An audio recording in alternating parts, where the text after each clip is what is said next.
देव के प्रति अटूट श्रद्धा, गहन भक्ति और आत्म संयम का महापर्व है। कहा जाता है, जब कोई भक्त अपने मन की सभी इच्छाओं को त्याग कर सच्चे भाव से सूर्य भगवान और माता छठी की आराधना करता है, तो मां छठी उसके जीवन के अंधकार को मिटाकर सुख, समृद्धि और प्रकाश से भर देती हैं। मां छठी के व्रत और कथा के श्रवण से संतानहीन दंपत्ति को संतान सुख का आशीर्वाद मिलता है। परिवार में शांति, समृद्धि और एकता बनी रहती है। तन और मन दोनों की शुद्धि होती है, क्योंकि यह व्रत आत्म संयम, पवित्रता और सत्य की साधना का प्रतीक है। छठी मैया भक्तों के कष्ट दूर करके कल्याण करती हैं। प्रिय साथियों, कथा को अंत तक अवश्य सुने। छठी मैया की कृपा प्राप्त करने के लिए कमेंट में जय छठी मैया अवश्य लिखें। अब प्रारंभ करते हैं छठ पूजा की यह दिव्य कथा। बहुत पुरानी बात है, जब समय की धारा धीमी और जीवन की सादगी में भी नियति अपने जटिल खेल खेला करती थी। एक ऐसे ही गांव में जहां खेत खलिहानों की हरियाली दूर दूर तक पसरी थी और सूरज अपनी सुनहरी आभा से हर सुबह एक नई उम्मीद लिखता था, उसी गांव में एक निर्धन दंपति रहते थे, माधव और माधुरी। उनके हृदय गंगा की निर्मल धारा से भी अधिक पवित्र थे। उनके प्रेम में युगों की अटूट निष्ठा थी। माधव अपनी प्रिय माधुरी के लिए कुछ भी कर गुजरने को तैयार था और माधुरी अपने स्वामी के चरणों में अपना सर्वस्व अर्पित किए बैठी थी। किंतु हाँ, एक ऐसा किंतु था जिसने उनके जीवन को गहन विषाद से भर रखा था। उन्हें भीतर ही भीतर खोखला कर रहा था। उनकी गोद सूनी थी, संतान विहीन थी।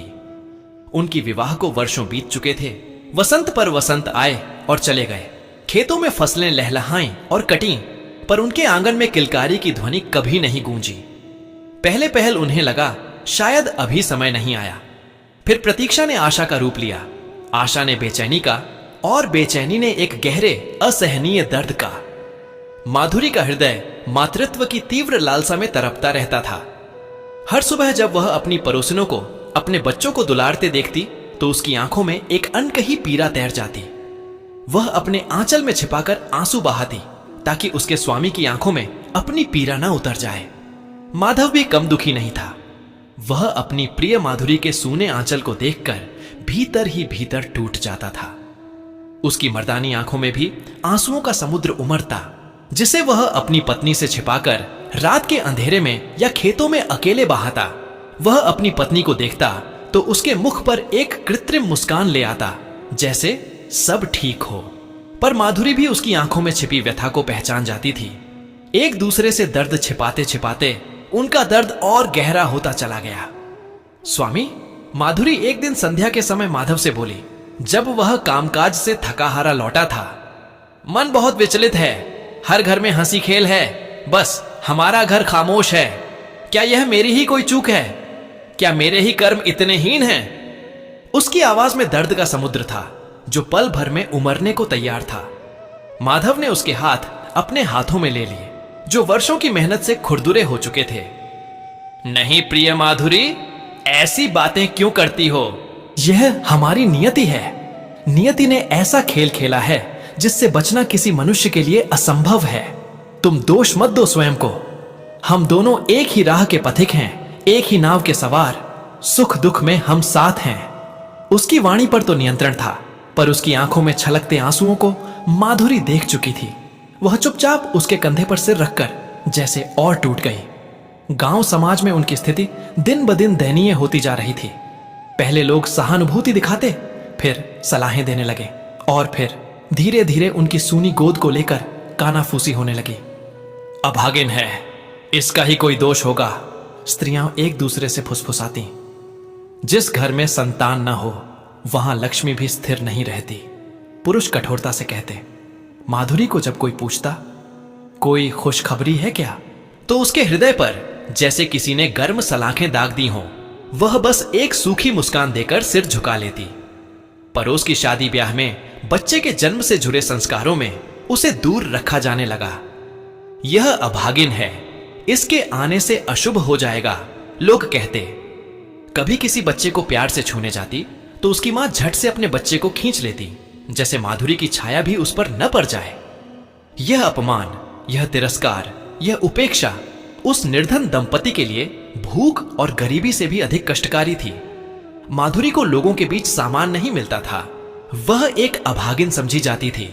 वह जब बाजार में जाती तो दुकानदार भी उसे तिरछी निगाहों से देखते। उसके हृदय में अपार कष्ट था जिसे वह दूसरे को बयां भी नहीं कर सकती थी। दिन प्रतिदिन उसकी आत्मा घावों से भरती जा रही थी। माधव को भी इस सब से बहुत पीड़ा होती। वह अपनी प्रिय को इस हाल में देख नहीं पाता था। माधुरी, तुम क्यों जाती हो ऐसी जगहों पर? क्यों सहती हो यह सब? एक बार उसने क्रोध और व्यथा से पूछा था। स्वामी, माधुरी के स्वर में वेदना थी। कहां ना जाऊं? जीना तो पड़ेगा ना। और मैं कहां जाऊंगी, कहां छिपूंगी इस संसार से? मेरा अपराध क्या है? सिर्फ इतना कि मां नहीं बन पाई। उसकी आंखों से आंसुओं की धारा बह निकली। माधव उसे अपने सीने से लगा लिया और वे दोनों एक दूसरे के दर्द में मौन हो गए। संतान की चाह में वे वर्षों तक तड़पते रहे। उन्होंने कौन सा वैद्य नहीं दिखाया, कौन सा ओझा, तांत्रिक, पुजारी नहीं पूजे। हरिद्वार गए, हर मंदिर गए, कभी दूर पहाड़ों पर बसे किसी सिद्ध बाबा के डेरे तक पैदल चलकर गए, तो कभी घने जंगलों में छिपे किसी साधु की कुटिया तक पहुंचने का प्रयास किया। हर बार एक नई आशा जगती, सैकड़ों उपाय किए जाते, महंगे महंगे अनुष्ठान करवाए जाते, और हर बार वह आशा एक कड़वी निराशा में बदल जाती। उनकी छोटी सी जमा पूंजी इन उपचारों में स्वाहा हो चुकी थी। उनका शरीर तपस्या और प्रतीक्षा से थक चुका था, पर आत्मा की प्यास बुझने का नाम नहीं लेती थी। अरे, तुम लोगों की किस्मत में ही बच्चा नहीं है। एक बार गांव के एक ओझा ने, जिसने उनसे बहुत धन ऐंठा था, कठोरता से कहा था, व्यर्थ ही धन और समय बर्बाद कर रहे हो। जाओ, अपनी किस्मत को कोसते रहो। यह बात उनके हृदय में तीर की तरह चुभ गई थी। माधुरी तो कई दिनों तक भोजन नहीं कर पाई। स्वामी, क्या सच में हम इतने अभागे हैं? उसने कांपते हुए हाथों से माधव का हाथ थामा। माधव ने उसे ढांढस बंधाया। नहीं प्रिय, ऐसी बात नहीं है। हम हार नहीं मानेंगे। जब तक सांस है तब तक आस है। पर उसकी अपनी आवाज में भी अब वह दृढ़ता नहीं थी जो पहले हुआ करती थी।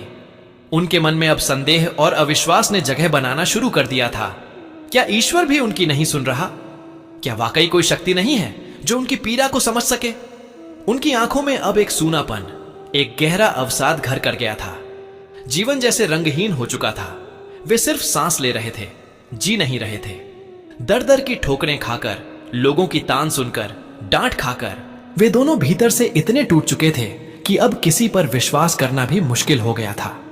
एक दिन जब वे अपनी सारी आशाएं खो चुके थे और जीवन को एक बोझ मात्र मानकर काट रहे थे, माधव एक दूर के तीर्थ से लौट रहा था। वह थका हुआ था, मन खिन्न था। रास्ते में एक वट वृक्ष के नीचे एक वृद्ध तेजस्वी साधु बैठे थे। उनके मुख पर एक दिव्य तेज था, आंखों में असीम करुणा। माधव उनके पास से गुजरने लगा। तभी साधु ने उसे आवाज दी, बेटा, कहां जा रहे हो इस गहन उदासी के साथ? तुम्हारे नेत्रों में वर्षों का अनकहा दर्द छिपा है। माधव रुक गया। साधु की वाणी में ऐसी मिठास थी, ऐसी ममता थी कि माधव का हृदय अनायास ही पिघल गया। वह वहीं बैठ गया और अपने जीवन का सारा दुख, सारी व्यथा आंसुओं के माध्यम से उस साधु के सामने उंडेलने लगा। उसने माधुरी का कष्ट, लोगों के ताने, अपनी लाचारी सब कुछ कह डाला। उसकी कथा सुनते सुनते साधु की आंखों में भी करुणा के भाव उमड़ आए। जब माधव चुप हुआ तो साधु ने स्नेह से उसके सिर पर हाथ रखा। निराश मत हो वत्स, इस संसार में कोई भी दुख अनंत नहीं होता। हर अंधेरी रात के बाद सूर्य का उदय निश्चित है। तुम्हारे दुख का कारण तुम्हारी संतानहीनता है, मैं जानता हूं, पर तुमने एक मार्ग अभी तक नहीं आजमाया। माधव ने उत्सुकता से ऊपर देखा। कौन सा मार्ग महाराज? हमने तो हर द्वार खटखटाया है, हर संभव प्रयास किया है। साधु मुस्कुराए, एक ऐसी मुस्कान जिसमें अनंत ज्ञान और विश्वास था। तुमने मां की शरण नहीं ली है वत्स, उस मां की जो प्रकृति का आधार है, जो जीवन का स्रोत है, जो हर जीव को पोषण देती है। छठी मियां की पूजा करो, वह मां है, वे दया करेंगी। उनकी ममता का कोई पार नहीं। वह सूर्य देव की बहन है और साक्षात प्रकृति का अंश। उनकी आराधना में जो शक्ति है, वह नियति के लिखे को भी बदल सकती है। यह शब्द माधव के कानों में अमृत की बूंदों की तरह उतरे। छठी मियां, उसने यह नाम पहले भी सुना था, पर कभी इस गहनता से सोचा नहीं था। एक ऐसी मां जो दया करती है। उसकी आत्मा में एक नई उम्मीद की किरण जगी। उसने तत्काल साधु के चरणों में प्रणाम किया और एक नई ऊर्जा के साथ घर की ओर लौटा। प्रिय माधुरी। माधव ने घर पहुंचते ही माधुरी को पुकारा। उसकी आवाज में एक नई चमक थी। हमें मार्ग मिल गया, हमें आशा की किरण दिखी है। उसने साधु की सारी बात माधुरी को बताई। माधुरी ने पहले अविश्वास से सुना। स्वामी, हमने इतने धोखे खाए हैं, इतनी ठोकरें खाई हैं कि अब किसी पर विश्वास करने की हिम्मत नहीं बची। क्या यह भी एक और झूठी आस होगी? उसकी आंखों में वही वर्षों पुरानी निराशा पुनः लौट आई थी। नहीं प्रिय माधुरी, माधव ने उसका हाथ थामकर दृढ़ता से कहा। उस साधु के मुख पर मैंने जो तेज देखा, उनकी वाणी में जो करुणा सुनी, वह किसी साधारण व्यक्ति की नहीं थी। उनका विश्वास अटल था। वे कह रहे थे कि मां दया करेंगी। एक मां ही तो दूसरे मां के हृदय की पीड़ा समझ सकती है ना। बस एक बार, अंतिम बार, हम अपनी श्रद्धा और विश्वास को एक और अवसर देंगे। क्या तुम तैयार हो प्रिय? माधुरी ने माधव की आंखों में देखा। उन आंखों में एक नया संकल्प था, एक अदम्य विश्वास था। उसके भीतर भी मातृत्व की वह सुप्त अग्नि पुनः प्रज्वलित हो उठी। हां स्वामी, तैयार हूं। अपनी मां के लिए, अपने बच्चे के लिए मैं हर तपस्या करने को तैयार हूं। चाहे कितनी भी कठिन अग्नि परीक्षा हो, अगर मां की दया मिलती हो तो मैं उसमें कूदने को तैयार हूं। उसके हृदय में आशा की एक लहर दौड़ गई। अपार कष्ट सहते सहते आज पहली बार किसी ने मां की बात की थी और इस शब्द में ही उसे असीम सांत्वना मिली। और तब शुरू हुई उनकी तपस्या, उनकी प्रतीक्षा, उनकी त्याग और समर्पण की यात्रा। उन्होंने छठ महापर्व के विषय में विस्तार से जानकारी जुटाई। यह सिर्फ एक व्रत नहीं, बल्कि कठोर तपस्या थी, जिसमें तन और मन की शुद्धि सर्वोपरि थी। माधुरी ने संकल्प लिया कि वह पूरे विधि विधान से इस व्रत को करेगी, भले ही कितना भी कष्ट क्यों न सहना पड़े। पहला दिन नहाए खाए माधुरी ने स्वयं को पवित्र किया, सात्विक भोजन ग्रहण किया। उसका मन शांत हो रहा था, जैसे वर्षों का बोझ थोड़ा हल्का हो रहा हो। उसकी हर क्रिया में एक गहन श्रद्धा थी। दूसरा दिन खरना। इस दिन पूरे दिन का निर्जला व्रत होता है और शाम को गुड़ से बनी खीर और रोटी का प्रसाद ग्रहण किया जाता है। माधुरी ने आज पूरे दिन एक बूंद जल भी नहीं पिया। शरीर सूखने लगा था, पर उसके मन में मां की छवि और संतान की आस ने उसे अदम्य शक्ति दी। जब उसने प्रसाद ग्रहण किया तो उसे लगा जैसे स्वयं मां ने उसे अमृत पिलाया हो। उसकी आंखों से खुशी के आंसू टपक पड़े। तीसरा दिन संध्या अर्घ्य। यह सबसे कठिन दिनों में से एक था। पूरे दिन का निर्जला व्रत और फिर संध्या के समय डूबते सूर्य को अर्घ्य देने के लिए तालाब या नदी के जल में खड़े रहना। माधुरी ने गांव के पास की नदी के तट पर जाकर देखा। वहां पहले से ही सैकड़ों महिलाएं उपस्थित थीं। सभी के मुख पर वही श्रद्धा, वही संकल्प। माधुरी ने भी अपने माथे पर सिंदूर लगाकर, नए वस्त्र धारण कर सूप में फलों और ठेकुआ आदि का प्रसाद सजाया। जब वह नदी के शीतल जल में उतरी तो ठंड ने उसके तन को झकझोरा, पर उसके मन में कोई भय नहीं था। हे छठी मियां, हे दिनकर देव, उसने मन ही मन प्रार्थना की। मैंने जीवन भर बहुत कष्ट सहे हैं, लोगों के ताने सुने हैं, अपशब्द सुने हैं। मुझे अभागिन कहा गया। मेरा हृदय दुख और निराशा से चूर चूर हो गया है। पर आज मैं आपकी शरण में हूं। मैं अपनी सूनी गोद के लिए आई हूं। मैंने अपने शिशु के लिए जो सपने सजाए हैं वह आप ही पूरा कर सकती हैं। मां दया करो, मुझ अभागिन पर अपनी कृपा बरसाओ। मुझे एक बार मां बनने का सुख दो मैया। उसकी आंखों से अश्रुधारा बह रही थी, जो नदी के जल में मिलकर विलीन हो रही थी। सूरज धीरे धीरे अस्त हो रहा था। उसकी अंतिम किरणें जल पर पड़कर सुनहरा रंग बिखेर रही थीं।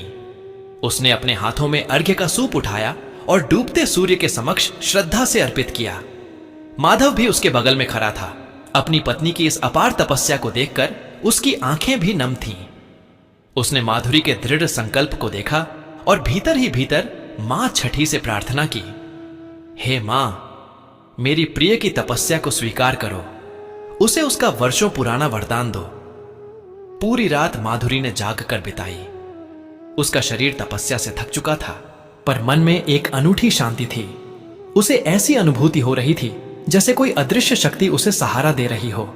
उसके भीतर मातृत्व की वह अग्नि अब धधक रही थी। चौथा दिन, उषा अर्घ्य। यह महापर्व का अंतिम और सबसे महत्वपूर्ण दिन था। रात भर जागरण के बाद भोर होते ही माधुरी पुनः नदी तट पर पहुंची। अभी भी अंधेरा छाया था, पर पूरब क्षितिज पर लाली फैलने लगी थी। शीतल हवा चल रही थी, जिससे उसके शरीर में कंपी छूट रही थी, पर आज उसे कोई कष्ट महसूस नहीं हो रहा था। उसकी आंखें केवल पूरब दिशा में टिकी थीं, जहां से नवजीवन का सूर्योदय होने वाला था। उसके सूप में वही प्रसाद थे, सजे धजे, मां को अर्पित होने को तैयार। जैसे जैसे सुबह की लाली बढ़ती जा रही थी, माधुरी का हृदय और तीव्र गति से धड़कने लगा। उसकी सारी आशाएं, सारे सपने, सारी प्रार्थनाएं इस एक घड़ी में समाहित थीं। उसने आंखों में जल भर लिया और मन ही मन छठी मियां का नाम जपती रही। मां, बस अब आपकी ही आस है। मेरी तपस्या का फल दे दो मैया, मुझे वह सुख दे दो जिसके लिए मैं पल पल तड़पी हूं। और तभी क्षितिज पर धीरे धीरे सूरज भगवान का पहला सुनहरा बिंब प्रकट हुआ। उसकी किरणें जैसे ही जल को छुईं, एक अद्भुत स्वर्णिम प्रकाश चारों ओर फैल गया। उस क्षण माधुरी ने महसूस किया जैसे एक अनूठी ऊर्जा, एक दिव्य आभा सीधे सूर्य से उसके हृदय में उतर रही हो। यह मात्र सूर्य की किरणें नहीं थीं, यह साक्षात मां छठी मियां की कृपा थी।